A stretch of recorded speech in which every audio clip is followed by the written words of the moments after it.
झांसी के एक छोटे से शहर में एक लड़की जन्मी जिसका नाम था मणिकर्णिका। घर वाले उसे प्यार से मनु बुलाते थे। बचपन से ही मनु दूसरी लड़कियों से अलग थी। उसे तलवार चलाना, घुड़सवारी करना और युद्ध की कला सीखना बहुत पसंद था। वो बहुत ही हिम्मती और तेज थी। कुछ समय बाद मनु की शादी झांसी के राजा गंगाधर राव से हुई। शादी के बाद उनका नाम रानी लक्ष्मीबाई पड़ गया। सब कुछ ठीक चल रहा था, लेकिन कुछ ही समय बाद राजा की मृत्यु हो गई। रानी लक्ष्मीबाई के जीवन में दुख का पहाड़ टूट पड़ा। रानी ने एक बच्चे को गोद लिया जिसका नाम दामोदर राव रखा गया, लेकिन अंग्रेजों ने इस गोद लेने को स्वीकार नहीं किया। अंग्रेजों ने डॉक्ट्रिन ऑफ लैप्स के तहत झांसी को अपने कब्जे में लेने का फैसला किया। उन्होंने रानी से झांसी छोड़ने को कहा, लेकिन रानी लक्ष्मीबाई ने इनकार कर दिया। उन्होंने दृढ़ आवाज में कहा, मैं अपनी झांसी नहीं दूंगी। इसके बाद रानी ने अपनी सेना को तैयार करना शुरू किया। उन्होंने महिलाओं और पुरुषों दोनों को युद्ध की ट्रेनिंग दी। 1857 का विद्रोह शुरू हो चुका था। देश के कई हिस्सों में अंग्रेजों के खिलाफ बगावत हो रही थी। झांसी भी इस आंदोलन का एक बड़ा केंद्र बन गया। रानी लक्ष्मीबाई ने अपने शहर की रक्षा के लिए पूरी ताकत लगा दी। अंग्रेज सेना ने झांसी पर हमला कर दिया। तेज युद्ध शुरू हो गया। तोपें गरजने लगी और तलवारें टकराने लगी।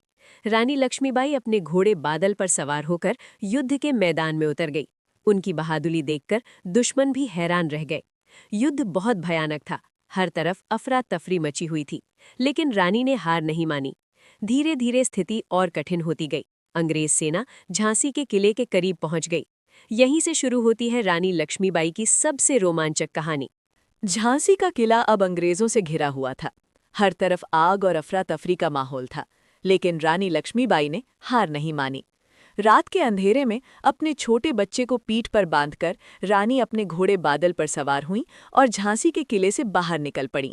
ये पल बहुत ही खतरनाक था, लेकिन रानी की हिम्मत और तेज दिमाग ने उन्हें सुरक्षित बाहर निकाल दिया। जंगल के रास्ते से गुजरते हुए रानी ने अपने बच्चे की रक्षा की और बिना रुके आगे बढ़ती रहीं। उनके चेहरे पर थकान थी, लेकिन आंखों में जीत का जुनून साफ दिख रहा था। कुछ समय बाद रानी लक्ष्मीबाई की मुलाकात अन्य क्रांतिकारी नेताओं से हुई। उन्होंने मिलकर अंग्रेजों के खिलाफ एक नई योजना बनाई। सभी ने तय किया कि अब एक अंतिम और निर्णायक युद्ध लड़ा जाएगा। रानी ने अपनी सेना को फिर से तैयार किया। इस बार उन्होंने योद्धा के रूप में कवच पहना और हाथ में तलवार ली। उनके पीछे खड़ी सेना उनकी हिम्मत से प्रेरित हो रही थी। अंतिम युद्ध का दिन आ गया। ग्वालियर के मैदान में भयानक युद्ध शुरू हुआ। तलवारों की टकराहट, घोड़ों की दौड़ और तोपों की गूंज से पूरा मैदान कांप उठा। रानी लक्ष्मीबाई ने अपनी पूरी शक्ति के साथ युद्ध किया। वे एक सच्ची योद्धा की तरह लड़ रही थीं। हर बार में उनका साहस और देशभक्ति झलक रही थी। लेकिन युद्ध के दौरान रानी गंभीर रूप से घायल हो गईं। फिर भी उन्होंने हार नहीं मानी। अंतिम सांस तक वे लड़ती रहीं।